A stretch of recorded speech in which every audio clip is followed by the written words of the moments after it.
नमस्ते साथियों, मैं हूँ राकेश और स्वागत है आपका अपने YouTube चैनल एजुकेशन मोड 1 पे।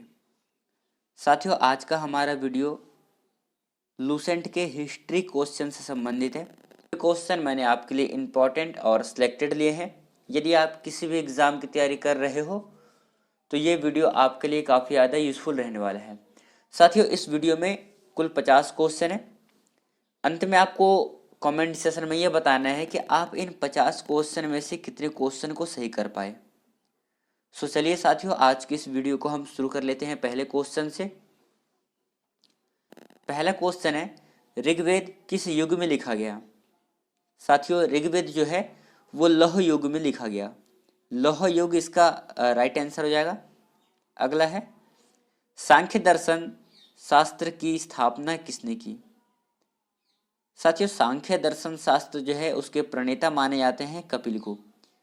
कपिल जो है सांख्य दर्शन के लेखक है। चलिए नेक्स्ट क्वेश्चन करेंगे। तीसरा क्वेश्चन है, निम्नलिखित में से किस शताब्दी में चोल वंश का अंत हो गया था? साथियों, आपको पता है कि चोल वंश का अंत जो है वो 13वीं शताब्दी में हो गया था। तो 13वीं शताब्दी आपको याद रखना है, चोल वंश का अंत। अगला है, श्रीगुप्त का शासनकाल कब से कब तक था? सो साथियों, श्रीगुप्त का जो शासनकाल था वो 240 ईस्वी से लेकर के 280 ईस्वी था। नेक्स्ट क्वेश्चन है हमारा, श्रीगुप्त का जो उत्तराधिकारी था वो घटोत्कच था। तो घटोत्कच राइट आंसर हो जाएगा। अगला है, घटोत्कच किसका पुत्र था? साथियों, घटोत्कच जो था श्रीगुप्त का पुत्र था। मैंने आपको बताया कि उत्तराधिकारी कौन होता है? अधिकतर पुत्र होता है, इसीलिए घटोत्कच किसका पुत्र था? श्रीगुप्त का। और श्रीगुप्त का उत्तराधिकारी कौन था? घटोत्कच था। यह भी आपको याद रखना है। अगला क्वेश्चन है हमारा, घटोत्कच का शासनकाल कब से कब तक था? तो इसका शासनकाल साथियों, जब श्रीगुप्त का 240 ईस्वी से लेकर के 280 था, मतलब जब घटोत्कच का शासनकाल होगा तो 280 के बाद होगा। तो इसका शासनकाल 280 से लेकर के 320 ईस्वी तक था। अगला है, घटोत्कच का उत्तराधिकारी कौन बना? Important question. साथियों, घटोत्कच का जो उत्तराधिकारी था चंद्रगुप्त प्रथम इसका उत्तराधिकारी था। आगे बढ़ेंगे। अगला है, चंद्रगुप्त प्रथम ने किससे शादी की? साथियों, चंद्रगुप्त प्रथम ने कुमार देवी से शादी की थी। कुमार देवी चंद्रगुप्त प्रथम की पत्नी थी। अगला क्वेश्चन साथियों, कुमार देवी कहाँ की राजकुमारी थी? ये राजकुमारी थी बिहार की। अगला है, चंद्रगुप्त प्रथम किसका उपाधि धारण किया था? ये उपाधि धारण किया था महाराजा धीराज का। साथियों, महाराजा धीराज का उपाधि धारण किया था चंद्रगुप्त प्रथम ने। आगे बढ़ते हैं। गुप्त संवत की शुरुआत किसने की थी? गुप्त संवत की शुरुआत की थी चंद्रगुप्त प्रथम ने। अगला है, चंद्रगुप्त प्रथम का उत्तराधिकारी कौन था? इसका उत्तराधिकारी था साथियों समुद्रगुप्त। इसका वंश कहाँ से चला आ रहा है? श्रीगुप्त से। पहले श्रीगुप्त रहे। श्रीगुप्त का उत्तराधिकारी कौन था? घटोत्कच। घटोत्कच का फिर उत्तराधिकारी हुआ चंद्रगुप्त प्रथम। अब चंद्रगुप्त प्रथम का भी उत्तराधिकारी कौन था साथियों? समुद्रगुप्त। अगला क्वेश्चन देखते हैं, समुद्रगुप्त किसका पुत्र था? समुद्रगुप्त साथियों चंद्रगुप्त प्रथम का पुत्र था। आपसे कोई पूछे कि चंद्रगुप्त प्रथम की जो पत्नी थी उसका नाम क्या था? तो उसका नाम साथियों कुमार देवी था। नेक्स्ट क्वेश्चन है साथियों, समुद्रगुप्त राजा कब बना? राजा बना था 335 ईस्वी में समुद्रगुप्त राजा बना था। अगला है, समुद्रगुप्त ने आर्यावर्त के कितने शासकों को पराजित किया था? इंपॉर्टेंट है साथियों, इन्होंने कुल 9 शासकों को पराजित किया था। अगला क्वेश्चन करेंगे, समुद्रगुप्त ने दक्षिणावर्त के कितने शासकों को पराजित किया था? तो मैं आपको बता दूं, दक्षिणावर्त के 12 शासकों को पराजित किया था इन्होंने। अगला है, भारतीय इतिहासकारों ने समुद्रगुप्त को किस नाम से संबोधित किया है? इन्होंने भारत का नेपोलियन से संबंधित जो है, भारत का नेपोलियन इन्हें कहा जाता था, समुद्रगुप्त को। अगला है, समुद्रगुप्त के दरबारी कवि का क्या नाम था? इसके दरबारी कवि का नाम था हरिसेन। अगला है, हरिसेन ने किसकी रचना की थी? बहुत ही ज्यादा प्रसिद्ध पुस्तक है साथियों, इलाहाबाद प्रशस्ति लेख, इसकी रचना की थी। नेक्स्ट क्वेश्चन करेंगे, 21वां क्वेश्चन हो जाएगा हमारा, अश्वमेधकर्ता की उपाधि धारण करने वाले राजा का क्या नाम था? साथियों समुद्रगुप्त उसका नाम था। अगला है, समुद्रगुप्त ने अश्वमेधकर्ता की उपाधि धारण कब की थी? 360 ईस्वी में इन्होंने उपाधि धारण की थी अश्वमेधकर्ता की। अगला है, महाराजा धीराज और विक्रमांक की उपाधि धारण करने वाले शासक कौन था? साथियों ये भी समुद्रगुप्त था। अगला है, किस शासक को कविराज के नाम से जाना जाता था? समुद्रगुप्त को कविराज के नाम से जाना जाता था। अगला क्वेश्चन, समुद्रगुप्त किस भगवान का भक्त था? समुद्रगुप्त विष्णु भगवान का भक्त था। अगला है, समुद्रगुप्त किस धर्म का उपासक था? साथियों ये हिंदू धर्म का उपासक था। अगला क्वेश्चन, समुद्रगुप्त के मृत्यु के बाद मगध के सिंहासन का पर कौन बैठा? तो मगध के सिंहासन पर बैठा था रामगुप्त। अगला है, रामगुप्त किसका पुत्र था? साथियों समुद्रगुप्त का पुत्र था। इन सभी प्रश्नों को देखते हुए एक प्रश्न कॉमन बनता है कि गुप्त वंश का संस्थापक कौन था? आपसे कोई इस प्रकार का प्रश्न पूछ ले कि गुप्त वंश का संस्थापक कौन था, तो आपका उत्तर होना चाहिए साथियों, गुप्त का वंश का जो संस्थापक था वो कौन था?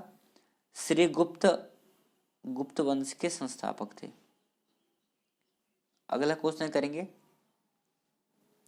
गुप्त वंश का सबसे कमजोर शासक कौन था?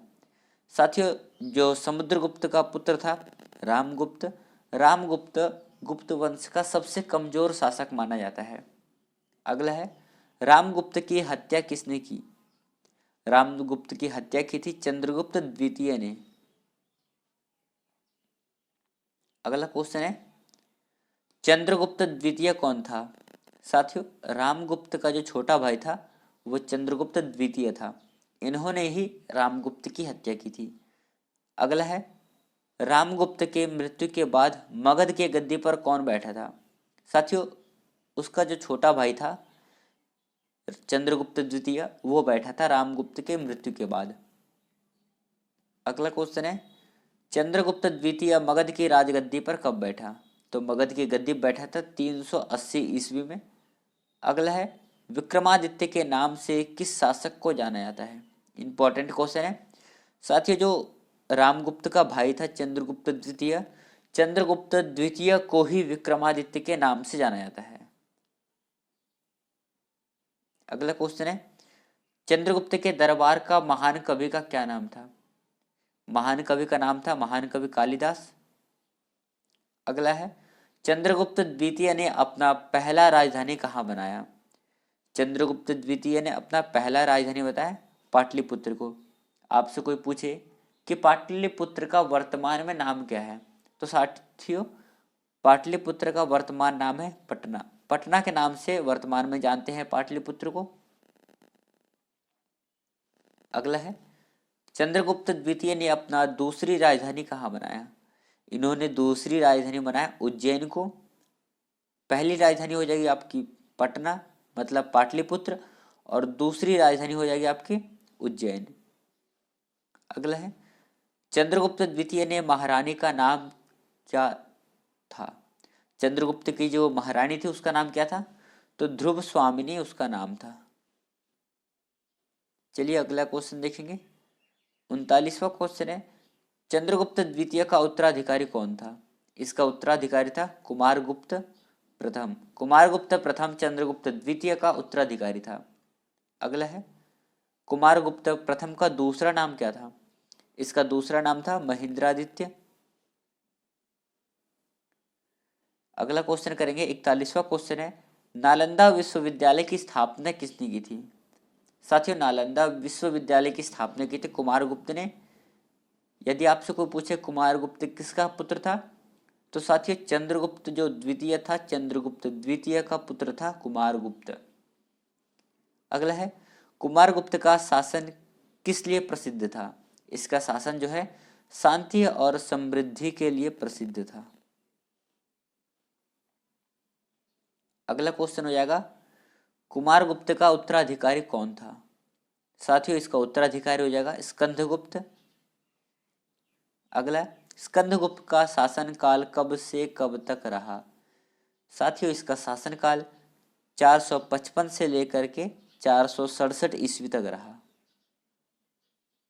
अगला है, स्कंदगुप्त ने सौराष्ट्र का गवर्नर किसे बनाया?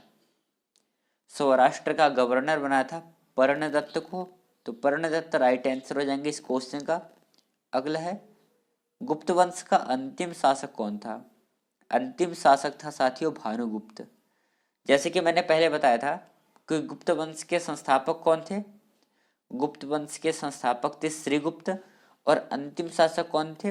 अंतिम शासक हो जाएंगे आपके भानुगुप्त। सबसे कमजोर शासक कौन थे? सबसे कमजोर शासक था रामगुप्त। रामगुप्त के भाई का नाम क्या था? चंद्रगुप्त द्वितीय। ये सब नाम आपको याद रखने हैं।